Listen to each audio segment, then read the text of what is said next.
തിങ്കളാഴ്ച മുതൽ പാലിയേക്കരയിൽ വീണ്ടും ടോൾ പിരിക്കാമെന്ന് ഹൈക്കോടതി. അനുമതി ഉപാധികളോടെ ടോൾ നിരക്ക് വർധനയിൽ രേഖകൾ ഹാജരാക്കാൻ ദേശീയപാത അതോറിറ്റിക്ക് നിർദ്ദേശം.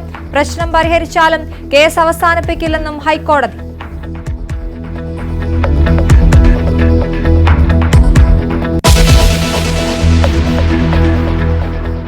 രാഹുൽ മാങ്കൂട്ടത്തിനെതിരായ ഗർഭചിത്ര പരാതിയിൽ യുവതിയുമായി സംസാരിച്ച മാധ്യമപ്രവർത്തകയുടെ മൊഴിയെടുത്ത അന്വേഷണ സംഘം. രാഹുലിനെതിരെ യുവതിയുടെ പക്കലുള്ള തെളിവുകൾ കൈമാറിയെന്നും സൂചന. രാഹുലിനും രമേശ് പിഷാരടിക്കുമെതിരെ യൂത്ത് കോൺഗ്രസ് വനിതാ നേതാവിന്റെ ഫേസ്ബുക്ക് പോസ്റ്റ്. അഭിനയം രാഷ്ട്രീയമാക്കുന്നവർ ഒന്നും പ്രശ്നമല്ലെന്ന് സംസ്ഥാന ജനറൽ സെക്രട്ടറി നീതു വിജയൻ.